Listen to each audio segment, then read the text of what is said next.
The bells of Ravensmoor were ringing for a funeral, and the woman they were ringing for was sitting upright in a cold room on the east side of the house, listening to them count her out of the world. Eleanor heard each stroke through the walls, slow and iron and final, and she understood that somewhere below her a black-edged card was being handed from gloved hand to gloved hand, and that her own name was written on it. She was 24 years old. She had been married 11 weeks. She could feel her pulse in her throat where the high collar of her nightgown had been buttoned by a maid who would not meet her eyes, and she could feel the November cold coming up through the floorboards into the soles of her bare feet, and she could feel most of all the strange and terrible fact of being alive in a house that had decided otherwise. She did not yet know the shape of the lie that had been built around her. She would learn it slowly, the way one learns the depth of cold water, 1 inch at a time. Stay with me, because what was done to Eleanor in that house was undone in the very room where it began. And the man who undid it did not raise his voice once. The Duke of Ravensmoor had been told 3 hours earlier, in the long gallery where his ancestors hung in their painted frames, that his wife was dead. He had been standing at the window when the physician came to him, a tall man, gone very still against the grey light, and the physician had said the words gently, and the dowager had said them again, less gently, and Adrian Vane had not moved at all.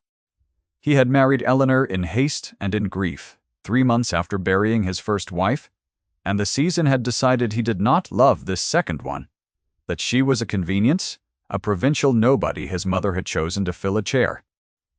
The room had decided she was nothing. He let them believe it. He had learned long ago that the things he valued were safest when no one knew he valued them.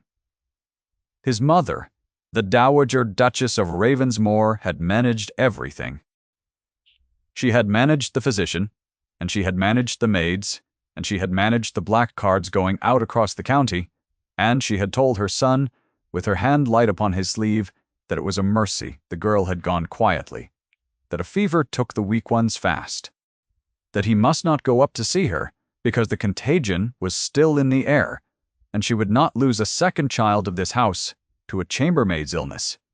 She called Eleanor that, when he could not quite hear it, and the rival could, a chambermaid, we dressed in silk. She said it in the gallery, low, to the woman in ice blue who stood at her side.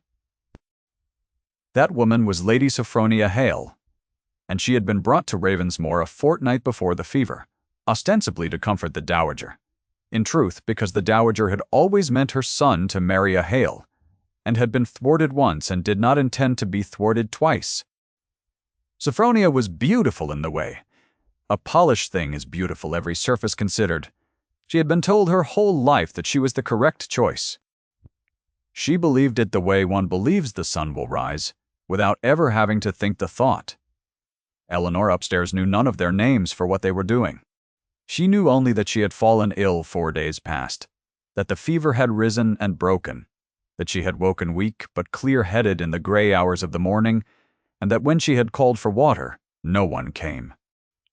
She had risen trembling, and found the door of her room locked from the outside. She had knocked. She had called. And then she had heard, through the floor, the bells begin, and she had understood that the silence around her was not neglect. It was design. There was a single chair in that room, and a narrow bed, and a washstand, and a window that looked down upon the churchyard, where she could see, even now, the dark figures gathering between the gravestones, and the new grave already cut into the cold earth, waiting. They meant to bury an empty box. They meant to let the world believe she had been laid in the ground, and then they meant to do with the living woman whatever a great family does, with an inconvenience it has already mourned. She pressed her palm flat against the cold glass, and watched her own breath bloom and fade upon it. And she did not weep, because weeping would have used a strength she could not spare. She had come to Ravensmoor with very little. A trunk of plain gowns, a Bible that had been her mother's, and a small painted miniature of her father, the country parson dead these 2 years, his kind, tired face, no larger than a coin, set in a worn brass case that she kept always in the pocket sewn into her skirts. The skirts hung now on a peg across the room, out of her reach, and she found that she wanted the miniature more than she wanted the water, more than she wanted the door open, more than she wanted almost anything. She wanted to hold her father's face in her hand, and be told by the holding that she had once been someone's beloved child, that she had not always been a thing locked in a room while bells told lies about her below. The dowager had not always despised her. In the first week of the marriage she had been merely cold. It was Eleanor's third week at Ravensmoor that turned coldness to something harder, and it turned on a small thing the way these things do. There was a child in the house, a boy of 6 named Thomas, the son of the Duke's dead first wife, a grave, silent child who had not spoken more than a dozen words since his mother died. The household had given up on him. The maid spoke of him in the past tense, as though he had gone somewhere with his mother and left only a quiet shape behind. The dowager called him simple within his hearing, and arranged for him to be sent away to a school in the north where such children were kept out of sight, and she spoke of it as a kindness, as the sensible disposal of a difficulty, and the household nodded and looked away. Eleanor had found him on a window seat in the nursery wing, on a wet afternoon in her third week, his knees drawn up under his chin, his small face turned to the streaming glass, watching the rain come down upon the bare trees of the park. She had not spoken to him. She had not tried to coax him, or pet him, or ask him the bright, useless questions adults ask children they have already decided are broken. She had simply sat down at the other end of the long seat, with a worn, green book in her lap, and after a while she had begun to read aloud, quietly, not to him, only near him, a story of a boy and a river and a long way home. The next day she had come back at the same hour and read again, taking up where she had left off as though there had never been a question of his listening. On the third day he had moved an inch nearer along the seat. On the fourth day, in the gray light with the rain still going, the boy had put his small cold hand into hers without a word, and she had gone on reading as though nothing had happened, because she understood that to remark upon it would be to frighten it away, and she had felt the whole of his trust settle into her palm like a bird coming down. The dowager had seen it. She had come up to the nursery wing on some small errand of inspection, and had stopped at the door and watched, as her son had watched, the boy's hand resting in the stranger's, and where her son had felt the ice loosen in his chest, she had felt something else entirely, a cold tightening. The swift, accurate calculation of a woman whose whole life had been the reading of rooms. She understood at once what the household, blundering about its duties, had not. This provincial girl, this parson's daughter brought in to fill a chair, had done in 4 quiet afternoons what the whole great house had failed to do. In 2 years, she had reached the child. And a wife who could reach the child could reach the father. And a wife the child loved could not be quietly packed away to a dower house or a distant property and forgotten, because the boy would grieve her, and the boy's grief would draw his father's eye. And the dowager had not spent 40 years arranging the affairs of Ravensmoor, to watch them rearranged by a girl in a retrimmed gown. She said nothing in the doorway. She went back down the stairs, composing already the long, patient campaign. From that day, her coldness toward Eleanor was no longer mere distaste. It had a purpose folded inside it, the way a blade is folded inside a sleeve. And the purpose was removal, and she pursued it with the calm conviction of a woman who had never once in her life been made to know she was wrong. What Eleanor did not know, locked in her room above the churchyard, was that her husband had seen the reading too. He had come to the nursery door on the second evening, drawn down a corridor he rarely used by the sound of a voice he did not recognize. A low, even woman's voice, reading words he could not quite make out. He had stopped in the dark beyond the reach of the candlelight, where she could not see him, and he had looked through the half-open door at a thing he had stopped believing he would ever see. His son, who flinched from every hand in the house, was leaning by slow inches toward a stranger, his cheek nearly at her shoulder, his eyes half shut, listening. Adrian Vane had not gone in. He had stood with his hand pressed flat against the cold door frame, and his jaw set hard, and something in his chest had shifted. That had not shifted since 2 coffins came home. A slow, painful loosening, like ice giving over a river in the first warmth. He had watched until the chapter ended. Then he had gone away down the dark corridor without a sound, and he had said nothing to anyone, not to the boy, and not to the woman, and least of all to his mother, because he had learned across a hard life that the things he valued were safest when no one knew he valued them, and because he did not yet have a word for what this was. He had buried his first wife, believing he had failed her.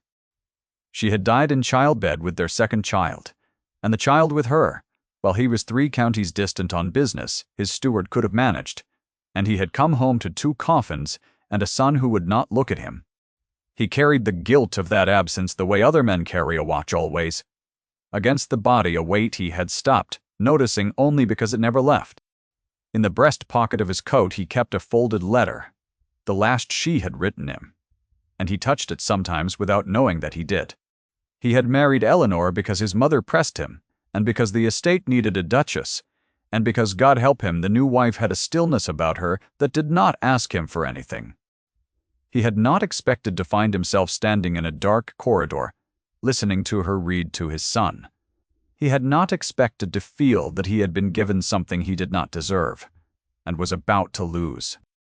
Now they told him she was dead, and the part of him that had learned what loss felt like went very quiet and very cold, and he believed them, because why would they lie?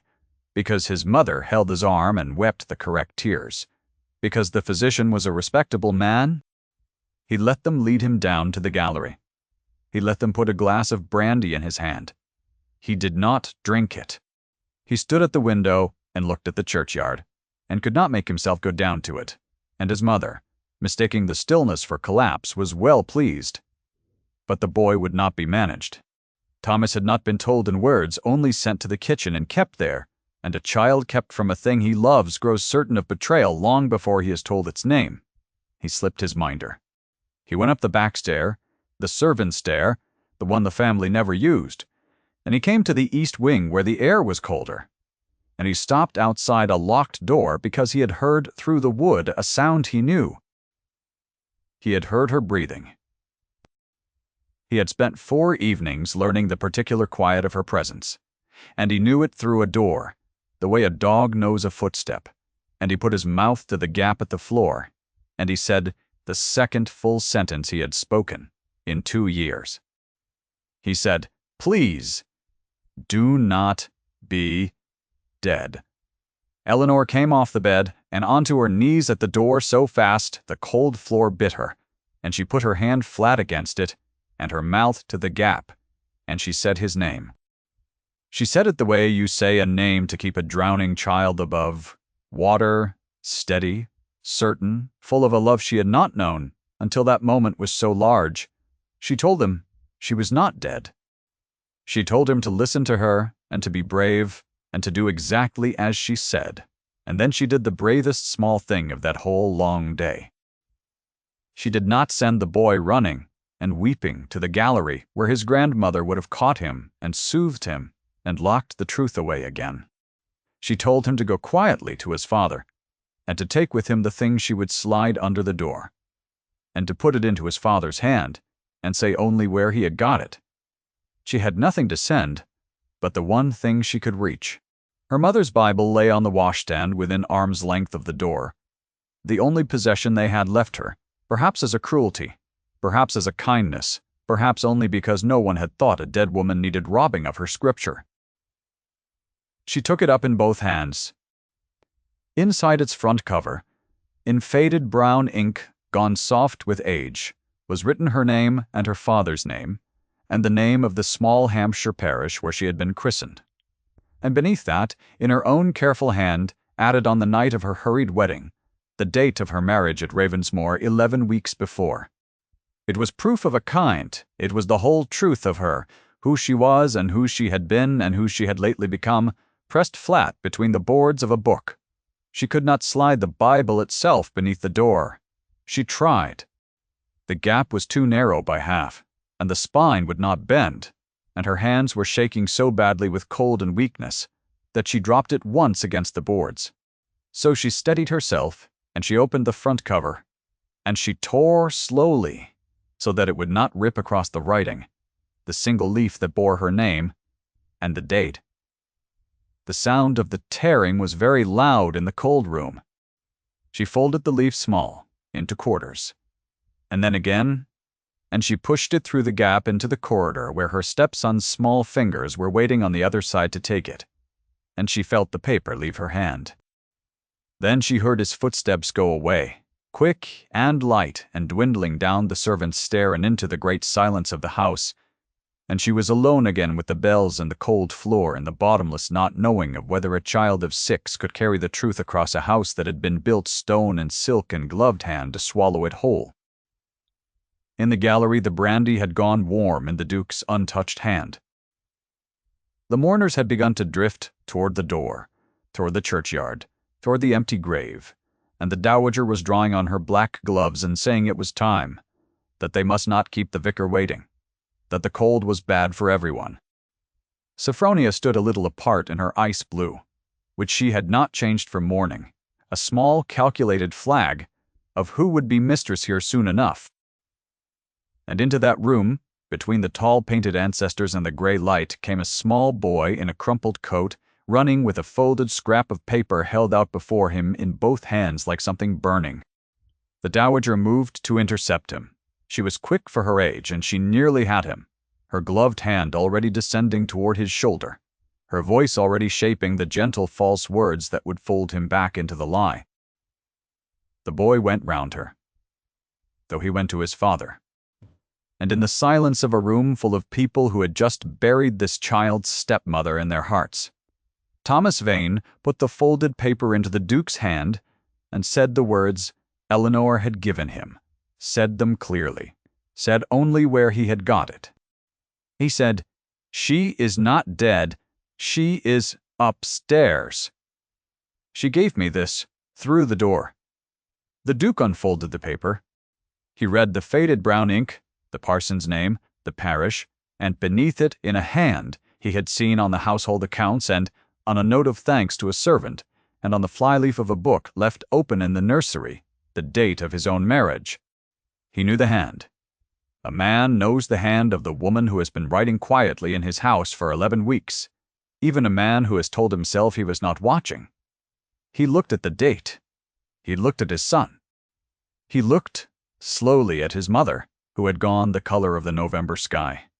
What happened next happened without haste, and that was the terror of it. For those who had built the lie, he did not shout, he did not run. He set the warm, untouched brandy down upon the sill with a small click that was the loudest sound in the room. He asked the physician, in a voice level as a ruled line, to come with him. He asked the vicar to wait. He asked 2 footmen by name to bring the keys to the east wing, and when the steward said the east wing was shut up for the cold, the Duke turned his grey eyes upon him and said nothing at all, and the keys were brought. The whole black-clad company followed him up the great stair, because a thing had been loosed in the house that none of them could now stop. The simple human need to see whether the dead were dead. The dowager came too. She had to. To remain below would be to confess. She climbed in her mourning silk with her son's accusation already gathering at her back like weather, and she said, to no one, to everyone, that the boy was simple and overwrought, that grief had turned his head, that they would all be ashamed in a moment of having indulged a child's fancy. She voiced it on the stairs in front of the witnesses, the same dismissal she had carried for weeks. A chambermaid's daughter playing at being a duchess, and now playing at ghosts. She said it loudly enough to be heard. She would remember saying it for the rest of her life. They came to the east wing. They came to the locked door.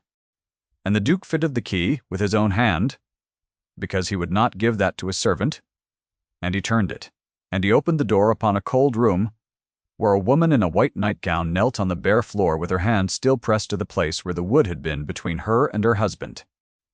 Eleanor looked up. The The grey light from the churchyard window fell across her loosened hair, and her colourless face and her wide, steady eyes, and for a long moment, no one in that crowded doorway breathed at all. She did not faint, and she did not weep, and she did not hurl accusation. She got to her feet, slowly holding the bedpost, and she stood as straight as her 4 days of fever would let her, and she looked at the room full of people who had come to confirm her death, and she looked last and longest at her husband. And the body that she had governed so carefully all that long morning betrayed her at last, the way the body always does in this kind of story, because her hand upon the bedpost was trembling, and a flush had come up her throat at the sight of him, and her breath had gone shallow and quick, and all of it said the thing her mouth was far too proud to say, that she had hoped that through every iron stroke of those bells, some foolish, unkillable part of her had hoped he would come. He crossed the room. He did not stride and he did not rush. He crossed it the way a man crosses ground. He means never to give up again. And he took off his own coat as he came, the dark coat with the folded letter in its breast, and he put it around her shoulders, and the warmth of it and the weight of it and the scent of him undid something in her that the cold and the bells and the locked door had not been able to touch, and she shut her eyes. He did not embrace her before that crowd because she was barely standing, and because some things are not for an audience. He simply stood between her and the doorway, full of staring faces, a wall of him, and he turned his head toward that doorway, toward his mother, in her mourning silk. And the room went so silent that Eleanor could hear the fire that had not been lit, the absence of it, the cold. The dowager tried. She was a woman of great resources, and she reached for all of them at once. She said the girl had been ill, that they had feared the worst in good faith, that the physician would confirm the danger had been real, that no one had meant the poor child to wake alone, that it was all a dreadful confusion of a dreadful day. She spoke quickly and well, and her son let her speak, let her build the whole fragile scaffold of it sentence by sentence in front of every witness who would carry the tale across the county by nightfall. And when she had finished, when she stood there in the silence waiting for the world to right itself as it always had, he asked her one question. He asked who had locked the door. There is no good answer to that question. A fever does not lock a door from the outside. A confusion does not turn a key and carry it away. The dowager opened her mouth and found that the polished sentences had run out, that the room was looking at the keyhole and then at her, that her own steward was looking at the floor, that the physician had stepped back a careful pace to put distance between his respectability and her ruin. She had managed everything except the moment the managing failed. Her hand rose to the jet beads at her throat and fumbled there, and the gesture, more than any confession, told the room what her voice would not. Then the Duke did the thing that ended it. He did not denounce his mother. He did not have her dragged away. He turned back to his wife and he took her cold hand in both of his, there in the grey light with the whole house watching. And he raised it, and he held it against his chest where the letter was, and he said into the silence the scene had built the only words the moment required. He said, "My wife is alive, and she is mine." 7 words. He said them once. He did not embellish them, and he did not repeat them, and he did not need to, because every person in that doorway understood at a stroke the entire architecture of what had been attempted and what had just failed. The man the season had decided did not love his provincial wife had just claimed her, by name and by hand. And before all the witnesses his mother had assembled to mourn her, and the claiming could not be unsaid. The dowager's whole campaign had rested on a single foundation, that her son did not care, that the girl could be removed quietly because no one of consequence would grieve her. He had pulled the foundation out with 7 words and let the rest fall. A breath went round the doorway, a single soft sound made of a dozen indrawn breaths, and then no one moved at all. The footman looked at the floor. The vicar, who had come up out of duty and curiosity together, took off his hat, without seeming to know he did it. Sophronia, in her ice blue, understood it first among the watchers, understood it fully, and at once, and the understanding moved across her polished face, like frost going to water in a thaw, the careful arrangement of it giving way, feature by feature. She had been told her whole life she was the correct choice. She saw now, in the way the Duke held the other woman's hand against his heart, that correctness had nothing to do with it, that she had been brought to this house to fill a place that was not empty, and never would be. And she gathered the wreck of her dignity and inclined her head once to Eleanor. A small, stiff motion of acknowledgment that cost her everything, and she turned and went down the stairs alone. She was not destroyed. She was only displaced, removed from a field she had never truly held, and in the carriage going home, she would begin the long private work of understanding that the story she had been told about her own life had a flaw in it she had never been permitted to see. The dowager was not dragged from the house in chains, because that is not how such things end among people of rank, and because her son, who had lost one wife to his own absence, found he had no appetite for destroying the mother who had nearly cost him a second. The vicar was sent home. The empty grave was filled in quietly the following week, and no one spoke of it.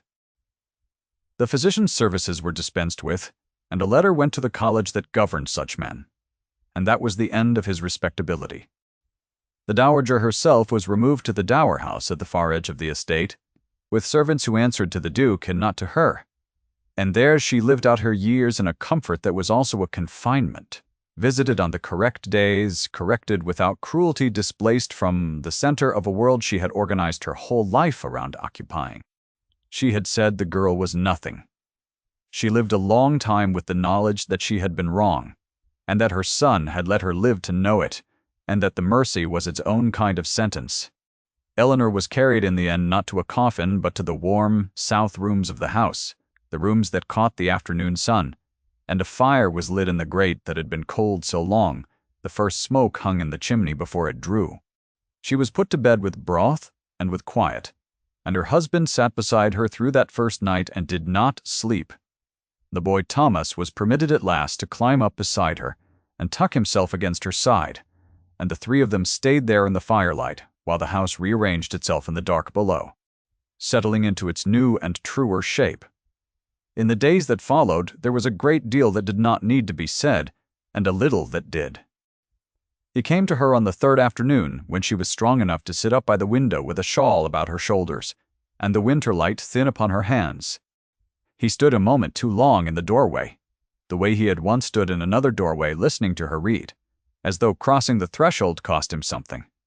And then he came in and drew a chair near hers and sat, and for a long while neither of them spoke, and the silence between them was not the cold silence of the locked room, but a held breath waiting to be let go. She watched his hand move, without his seeming to know it, toward the breast of his coat, toward the pocket where the folded letter had lain against him for 2 years. The pocket was empty. The coat he wore was a different one, and the old dark coat, with the letter in it, was hers now, folded over the foot of her bed where he had laid it about her shoulders in the cold room, and he caught himself reaching for a comfort he had set down without meaning to, and did not take back. He looked at her. Something in his grave, still face came open. By degrees, the way the ice had given in his chest in the corridor, he told her about the first wife then, in a low, even voice that did not waver. He told her of the business 3 counties distant that his steward could have managed, and the letter she had written him that he had not answered in time, and the 2 coffins that had come home before he did, and the boy who for 2 years would not look at his face. He named the wound once and plainly, and did not dress it up in any softer word, and he did not ask her to absolve him of it, because he had not told her to be comforted, but to be known, and she understood the difference. She did not reach for the easy words. She leaned across the small distance between the chairs and put her hand flat over the place on his chest where the letter used to lie, over the empty pocket, over the slow, hard beating underneath it. That was all. It was enough. And they both knew it was enough, and they sat a long while in the failing light with her hand upon his coat, and said nothing more. You have stayed with them a long time now, through the cold and the bells and the open door, and if Eleanor's long mourning has meant anything to you, I hope you will sit with her in the warm a moment before you go." They were married again in the spring, quietly, in the small church beyond the churchyard wall, with the boy between them and a handful of servants who had wept for her once in the wrong direction, and now wept in the right one. It was nothing like the first hasty wedding. There was apple blossom on the trees, and the bells rang, and Eleanor stood in the same churchyard she had once watched from a locked window above an empty grave. And she let the bells ring over her, and this time they were ringing her into a life instead of out of one. On the morning of that wedding, her husband had given her back the leaf of her mother's Bible, mended, the torn edge pressed and sealed beneath a thin sheet of glass in a small frame, so that the faded brown ink and the parson's name and the date in her own hand could never be lost again. The other thing she kept nearest, though, was smaller. In the south room that was now hers, on the small table by the window that looked out toward the apple trees and not toward the graves, she set the worn brass miniature of her father, returned to her at last from the pocket of the gown she had not been able to reach on the worst morning of her life. She would pass it sometimes in the ordinary course of a day, going about the small, warm business of a house that was truly hers, and she would touch the case with one finger lightly, the way one touches a thing to be sure it is real. The boy spoke now, not always, and not much, but enough, and he had taken to following her about the warm rooms of the house on his own small errands, and one ordinary morning, by the fire, he had called her by a name she had never once thought to be called. Said it plainly and without ceremony, as though he had been saying it all his life. And she had had to turn to the window so that he would not see her face. On winter evenings, the three of them sat together by the fire in the south room while the snow came down past the glass and gathered on the sill of the window that looked toward the apple trees. The Duke read aloud badly, in a low voice unused to the work of it, stumbling over the longer words and going on grimly past his stumbles, and Eleanor sat mending by the light with the firelight warm on her hands, and the boy Thomas lay full length along the hearthrug with his chin propped on his hands and his eyes on the fire. And from the small table by the window the worn brass miniature of her father watched over the three of them in the glow. Sometimes she would look up from her work and find her husband already looking at her over the top of the book, and neither of them would say anything, and he would go back to his bad reading, and the snow would go on falling. Once she had been a woman, a whole house was ringing into the cold ground, while she sat alive and locked above an empty grave. Now she was simply home. If this story stayed with you, I would be glad to know which moment held you longest. Thank you for being here until the end.